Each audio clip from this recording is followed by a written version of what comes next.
I never thought I'd have a story like this to tell, but here we are. My name is Bianca, and I'm 27. My mother's life, if you can call it that, has been a train wreck of questionable decisions, stubborn beliefs, and ultimately, betrayal.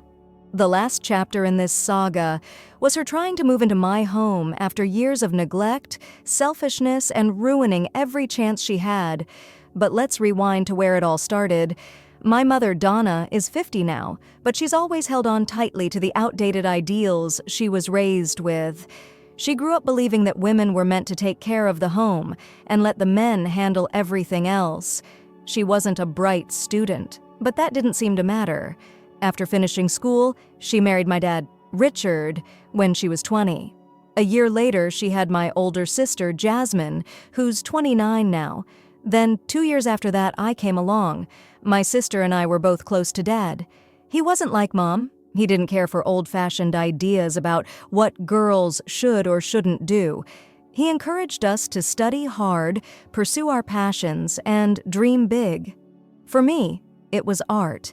He filled my life with sketchbooks, pencils, and paints. For Jasmine, it was soccer, and he never missed a single one of her practices.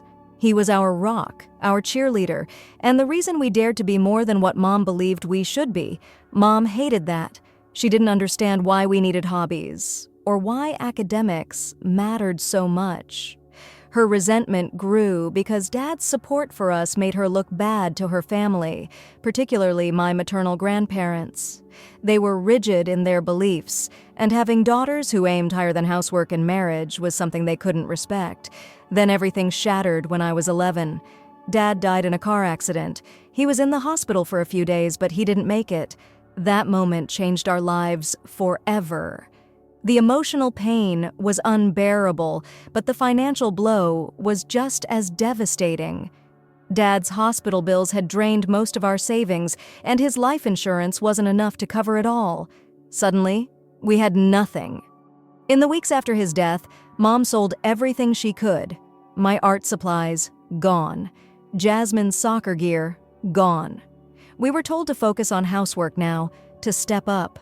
I remember how much I resented it, but I was still too young to do anything about it. It was my paternal grandparents who saved us from complete ruin. They lived far away, so we hadn't been that close, but they were kind and caring whenever we did see them. When Grandpa came to visit and learned that Mom had sold off our hobbies to survive, he was livid. He offered to help fund our interests so we could still have some sense of normalcy. But Mom refused. She insisted that money was for essentials: food, electricity, rent, and that if Grandpa wanted to help, it should be for those things only. She called our hobbies useless. Grandpa argued that if she needed more money, she should get a job, but she wouldn't hear it. That refusal to work became a theme. Instead, we relied on inconsistent handouts from her family. Some months were okay, others were dire. My maternal grandparents bore most of the financial burden, but eventually, they grew tired. They sat Mom down for a harsh conversation. They told her they couldn't support her forever. They had their own plans for retirement. To Mom, this was a betrayal. She believed it was her father's responsibility to take care of us since Dad was gone. But now they were saying it was her job to provide. She didn't know what to do. Her brother would inherit everything, and there'd be nothing left for her. She turned to her sister, Aunt Janice, whose husband was a surgeon. They helped when they could, but it wasn't enough for a family of 3. So finally, Mom went back to my paternal grandparents. Grandpa was willing to help, under one condition: she had to get a job. Backed into a corner, she agreed. She started working as a housekeeper at a local hotel. It wasn't glamorous, but it paid the bills. With help from my uncle and grandpa, we were okay for the next 2 years. Life stabilized, and for a moment, it felt like we might be all right. Then, everything changed again. Things were going okay for a while. Jasmine and I focused on school and our part-time jobs, and Mom stuck with her housekeeping gig. Life wasn't great, but at least it was stable. That was until Mom introduced us to Dan. I was 14, and Jasmine was 16 when Mom dropped this explosive on us. I remember the day like it was burned into my mind. We were sitting at the worn-out dining table when she smiled, like she had some grand secret to share. "Girls, this is Dan. We're getting married." I looked at Dan, and everything inside me recoiled. He was a disaster in human form. He reeked of cigarettes and old sweat, like personal hygiene was optional for him. His hair was greasy, his eyes vacant, and his entire demeanor screamed loser. I remember exchanging a glance with Jasmine. She didn't need to say a word. We both knew this man was going to make our lives harder. We tried to reason with Mom. We told her he seemed off, that he didn't look like someone who could take care of us, let alone himself, but she brushed off our concerns like they were nothing. "You don't understand," she said. "Dan loves me." So, they got married. It was a quiet, almost secretive ceremony. Mom swore us to silence. She didn't want our paternal grandparents to know, afraid they'd cut off the support they were giving us. Jasmine and I kept our mouths shut, but every fiber of my being resented it. The worst part was that Mom thought marrying Dan meant she could stop working, as if his very existence would magically solve all our problems. She quit her housekeeping job a week into the marriage, fully expecting Dan to step up. But of course, he didn't. He was unemployed, and not the kind of unemployed that comes with effort or ambition. Dan couldn't hold a job for more than 2 months. After every brief stint of employment, he'd plant himself on the couch, glued to video games until he got bored and maybe looked for work again. Mom's dreams crumbled quickly. The money coming in was from our grandparents, Aunt Janice, and Jasmine's and my part-time jobs. Jasmine and I were teenagers, working weekends to keep our household afloat while Dan did nothing. It was humiliating. And yet Mom kept pretending things were fine. She acted like Dan was still her savior, even as he drained us dry. The house was filled with tension. Jasmine and I kept our heads down, focusing on school and scraping together whatever money we could. We avoided Mom and Dan as much as possible. Home didn't feel like home anymore. It felt like a trap we were desperate to escape. 4 years went by like that. I held on to the hope of leaving for college. Jasmine, too, was planning her escape. When I finally left at 18, I went low contact with Mom. I felt a guilty sense of freedom, like I was shedding a heavy weight I'd been carrying for years. College was hard, but it was a relief to be away from that toxic environment. While I was at school, things back home didn't get any better. Dan continued his cycle of unemployment and infidelity. I wasn't surprised when I heard he was cheating on Mom. He never seemed capable of loyalty. But Mom, she forgave him every time, or pretended not to notice. It was maddening. I wanted to scream at her to open her eyes, but I knew it was pointless. She was too wrapped up in her delusion of having a man to take care of her. When I graduated at 23, things seemed to stabilize for me personally. I got a decent job, and although the pandemic slowed down my plans, I managed to save up enough to buy a small house. It wasn't a mansion, but it was mine. And it was a symbol of everything I'd worked so hard for. Then, just when I thought I'd finally broken free of Mom's mess, she found out about the house. I hadn't seen her since my final year of college, and suddenly, she was calling me. Her voice was sugary sweet, like she was trying to remember how to be motherly. "I heard you bought a house, sweetheart. I miss you. Let's meet up soon." I knew she wanted something. My gut told me this wasn't just a friendly call. I dodged the meeting and told her I'd get back to her, but she didn't let up. A few days later, she called again, her voice shaking with urgency. "Bianca, I need your help. Dan and I need a place to stay. Can we move in with you?" I almost laughed at the absurdity of it. After everything she'd put me through, she thought she could just waltz into my life. And my home? I told her the place was tiny, barely enough for me. But she wasn't having it. She suggested I move out and let her and Dan take the place. The audacity left me stunned. I told her no. I told her if she wanted to stay, she'd have to pay rent, market rate. That set her off. She screamed at me, calling me ungrateful, a leech, a terrible daughter. I hung up and blocked her number. I wasn't going to let her guilt me into ruining my own life. I called Jasmine to see if Mom had tried the same thing with her. She hadn't, but it turned out Mom had asked where Jasmine lived a month earlier. Jasmine told her she'd moved in with her boyfriend and they were saving for a house. Smart move on her part, but something wasn't adding up. Why did Mom need a place to stay? What had happened to Dad's house, the one we grew up in? That's when I called my paternal grandparents, hoping they had some answers. What they told me left me cold and shaking. The house wasn't supposed to be Mom's forever. It had been in Grandpa's name, meant to go to Jasmine and me once we were adults. But years ago, out of pity for Mom, Grandpa had signed the house over to her. They'd trusted her to do right by us. And now, somehow, she needed a place to stay. My gut told me something terrible had happened, and I was right. The uneasy feelings settled deep in my bones. I knew something was wrong with Dad's house, but I wasn't prepared for how bad it would be. When I asked Grandpa if he knew why Mom needed a place to stay, he was just as confused. He promised to look into it and get back to me. A few days later, his call confirmed my worst fears. The house was gone. Sold. Mom had sold the house behind our backs. I couldn't believe it. The place where we grew up, the only tangible connection we had left to Dad, gone. And we hadn't known a thing about it. Grandpa was just as heartbroken.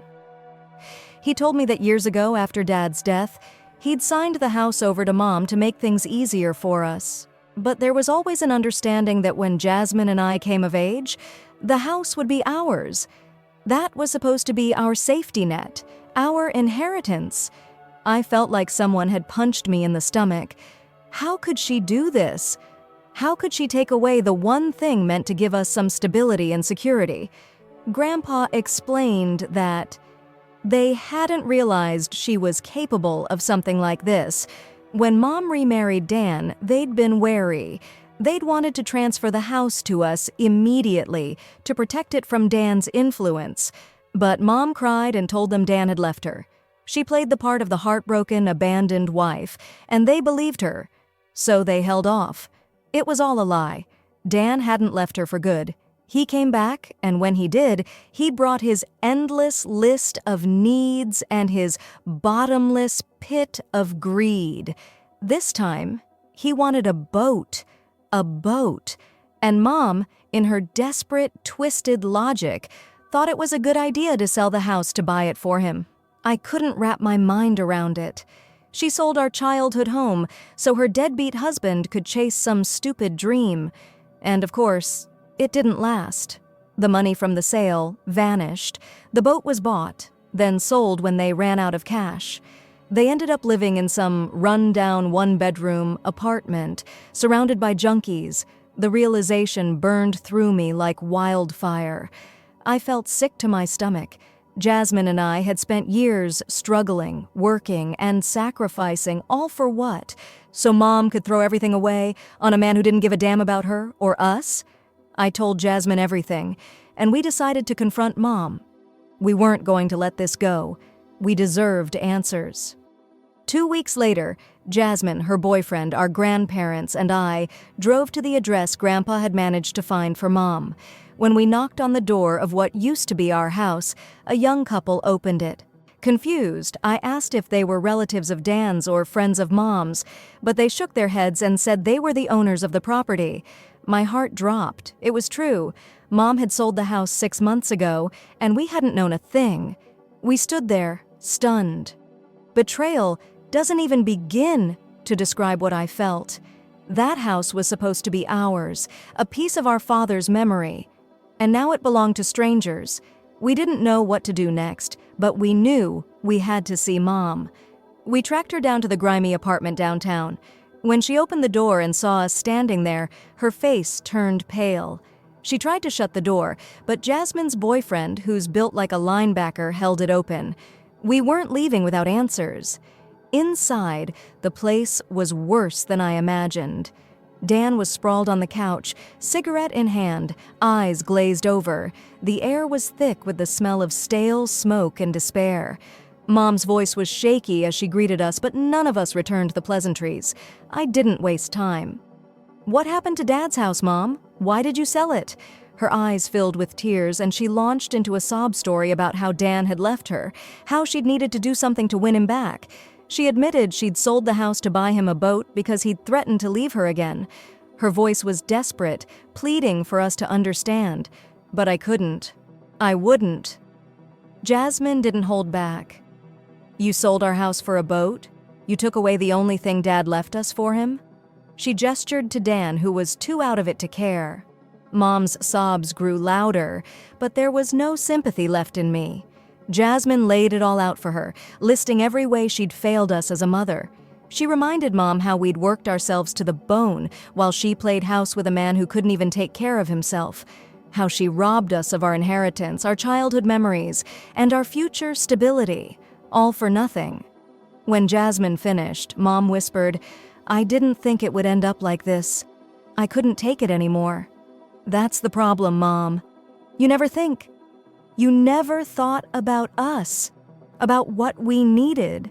You only cared about keeping Dan around, no matter what it cost." Our grandmother, usually the calm one, was furious. "You betrayed your daughters and their father. You let your greed and stupidity destroy everything." Mom didn't say anything. She knew there was no defense for what she'd done. We left that apartment with heavy hearts and shattered trust. I wanted to feel something. Anger, sadness, even pity. But all I felt was emptiness.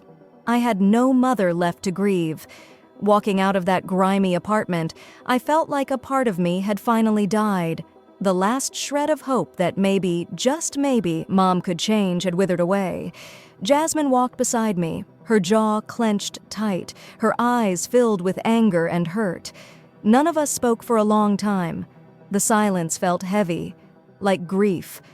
We dropped our grandparents off at their place. Grandma looked exhausted, her face etched with disappointment. Grandpa was quiet, his eyes staring off into the distance. Before we left, he grabbed my hand and whispered, "I'm sorry, Bianca. I should have never trusted her." I squeezed his hand. "It's not your fault, Grandpa. None of us knew she'd do this." But his guilt was like a shadow over him, and I knew he'd carry it forever. Jasmine, her boyfriend, and I drove back in silence. When we finally reached my place, she turned to me, her voice shaking. "I don't want to talk to her ever again. She's dead to me." I nodded. "Me too." But even as I said it, a small part of me ached. It's hard to accept that the person who should love you the most is also the person who betrayed you the deepest. I wished things were different. I wished Mom had made better choices, but wishes couldn't fix what was broken beyond repair. Days passed, and we tried to get on with our lives. Jasmine kept herself busy with work and her boyfriend. I threw myself into my job, determined to focus on the life I was building. But the anger and betrayal lingered like a poison in my veins. Then, out of nowhere, I got an email from Mom. I stared at my phone, my stomach twisting in knots. I knew it couldn't be good. Taking a deep breath, I opened it. She said she was homeless. Dan had left her again, this time for good. She had nowhere to go, no money, and no one to help her. She begged me to let her stay with me while she looked for a job. I knew that was a lie. If I let her in, she'd never leave. She'd take over my life, pull me back into her chaos. Everything I'd worked for would be swallowed by her endless need. But despite everything she'd done, guilt gnawed at me. The thought of her living on the streets made my chest tighten. I hated that I still cared. I hated that a small part of me still felt responsible for her. After everything she'd put me through, why did I still feel this way? I didn't know what to do. I called Jasmine, hoping she'd give me some clarity. "She emailed me too," Jasmine said, her voice cold. I didn't respond. You shouldn't either. She made her bed and now she has to lie in it. I know, I whispered. But what if— No, Bianca, stop. You know how she is. If you let her in, she'll destroy everything you've built. She doesn't deserve another chance. Jasmine was right. Deep down, I knew she was right. But it didn't make the decision any easier. We talked for hours that night. Jasmine reminded me of all the times Mom had let us down. How she'd sold our future for a boat. How she'd chosen Dan over us again and again. How she'd stolen the house that was meant to give us security. She'd never cared about us. She'd only cared about herself and the toxic fantasy she clung to. By the end of the call, I felt clearer, the fog of guilt lifting just a bit. Jasmine's words sank in. If I let Mom back into my life, she'd drag me down with her. I'd end up losing everything I'd fought so hard to build. The next morning, I sat down and wrote Mom an email. My fingers trembled as I typed, but I didn't stop. I told her I couldn't help her. Not now, not ever. I let out every ounce of anger, hurt, and betrayal I'd held inside for years. I told her how she'd destroyed our trust, how she'd chosen a deadbeat over her own daughters. I told her I was done. Before hitting send, I hesitated. Guilt tried to creep back in, but I shoved it aside. I thought of my childhood, of the nights I cried myself to sleep, of the years I spent working to survive while she chased her delusions. I thought of Dad's house, of the memories she sold away like they were nothing. I hit send. Then, I marked her email as spam. I didn't want to hear from her again. I sat there for a long time, staring at the screen. It felt final, like closing the last chapter of a book that had haunted me for years. The pain didn't vanish, but there was a sense of relief. I was free. In the days that followed, Aunt Janice called me. Mom had tried to get her involved, begging her to talk to us. I told Aunt Janice everything. She was horrified, apologizing for ever thinking Mom deserved another chance. She blocked Mom, too. Dan was gone, the house was gone, and now Mom had no one left. It should have made me feel vindicated, but all I felt was sadness. Not for her, but for the life she could have had. For the mother she chose not to be. For the family she threw away. Jasmine and I moved forward, piece by piece. The scars Mom left behind would always be there, but they no longer defined us. We had each other, and that was enough. I knew Mom was out there somewhere, lost in the mess she'd made, but that was her path to walk now, not mine. Weeks passed, then months. I didn't hear from Mom again, and I didn't try to reach out. Life settled back into its rhythm. I focused on work, on building a life I could be proud of. Jasmine did the same. We checked in on each other often, like we always did. Our bond was stronger than ever, forged in the fire of everything we'd survived together. But even with the silence, there were moments when memories would creep in. Little things would trigger them. A smell, a song, the way the sunlight hit my living room window. I'd think of Dad, of the quiet strength he gave us. I'd think of those early years when life was simple and safe, when home was a place of love and laughter. Then I'd think of how Mom took all of that away. I didn't cry for her anymore. The tears had dried up long ago. What replaced them was a kind of acceptance. She'd made her choices, and those choices had led her to a place where no one could or would rescue her. One day, I got a call from Aunt Janice. I hesitated before answering. Part of me was scared it would be about Mom. "Hey, Bianca," she said softly, "I just wanted you to know, your mother's been staying in a women's shelter. They contacted me because she listed me as an emergency contact." I closed my eyes, feeling a strange emptiness settle over me. "How is she?" "She's not doing well," Aunt Janice admitted, "but she's still the same. Still blaming everyone but herself.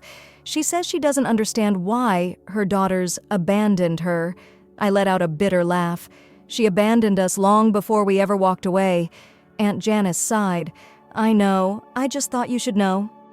Thanks for telling me, I said, but I don't want to get involved. I understand, she replied. Take care of yourself, Bianca. I hung up and sat in silence. Knowing where Mom was didn't change anything. I thought I'd feel guilt or pity, but I didn't. She was still clinging to her old ways, still refusing to face the truth. That was her burden to carry. I spent that evening thinking about my life, about everything it took to get here. I realized that the best thing I could do, the best thing Jasmine and I had done, was break free from that cycle of chaos. We had built something Mom never could: stability, self-respect, and the courage to stand on our own. A few days later, Jasmine called. "You okay?" she asked. Her voice was gentle, knowing. "Yeah," I said. "I'm okay." She paused. "I heard from Aunt Janice, too, about Mom." I waited. "I feel bad sometimes," Jasmine admitted. "But then I remember how she made us feel, how she took everything from us. I can't let her back in, not after that." "You're right," I said quietly. "We gave her enough chances." "We did," she agreed. "And now we get to live our lives. For ourselves." That night, I sat on my balcony, looking out at the stars. For the first time in a long time, I felt a sense of peace. Not the kind that comes from having everything figured out, but the kind that comes from knowing you've survived. We had walked through the fire and we came out the other side stronger. Mom's choices weren't mine to fix. Her mistakes weren't mine to carry. I thought about Dad, about what he'd want for us. He'd want us to be free, to live without the weight of someone else's failures. He'd want us to be happy, and we were getting there. Slowly, but surely. I knew there would always be scars. The past doesn't disappear just because you want it to, but it doesn't have to define you either. We were more than what had happened to us. We were more than the betrayal and the pain. We were daughters who had learned to stand on our own, who had turned their grief into resilience. I took a deep breath, feeling the cool night air on my face. The stars above seemed brighter, clearer. I wasn't looking back anymore. My eyes were set on the horizon, on the future that was mine to shape. For so long, I thought I was trapped in my mother's shadow, but now I realized that I had stepped into the light, and there, in the quiet glow of my small home, I found something my mother had never given me: a sense of belonging, of safety, and of hope. I was free.